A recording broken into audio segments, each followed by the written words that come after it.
ஆண்டவருடைய தாசனாகிய மோசே ஏன் கானான் தேசத்துக்குள்ள அவன் பிரவேசிக்கல? நீங்க சொல்லுங்க பாருங்க. ஏன் கானான் தேசத்துக்குள்ள பிரவேசிக்கல? கண்மலையை பார்த்து பேசுங்கன்னு ஆண்டவர் சொன்ன போது அவன் என்ன செஞ்சான்? கண்மலையை பார்த்து அடித்தான்.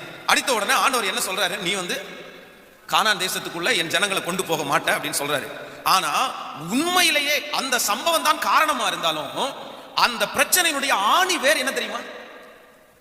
அவன் கானான் தேசத்துக்குள்ள போக முடியாதனுடைய ஆணி வேர், அதனுடைய ஃபர்ஸ்ட் வாட்டம் என்ன அப்படின்னா, ஆண்டவர் இஸ்ரவேல் சந்ததி ஜனங்களுடைய கூக்குரல்ல நான் கேட்டேன், ஒரு இரட்சகனை நான் அனுப்ப போகிறேன், அதற்காக ஒன்ன அனுப்புவேன்னு சொன்னதுக்கு அப்புறம் இவன் என்ன சொல்றான் தெரியுமா? நானு திக்குனா வாய் மந்தனாவு. உடனே ஆண்டவர் என்ன சொல்றாருன்னா, மனுஷனுக்கு வாயை படைத்தவர் யார்? நாவை கொடுத்தவர் யாருப்பா? உன்னை நான் பேச வைக்க மாட்டேனா? உன்னை நான் பேச வைப்பேன் அப்படின்னு ஆண்டவர் சொல்றாரு. எத்தனையோ ஆண்டவர் சொன்னதுக்கு அப்புறம் நான் வரமாட்டேன்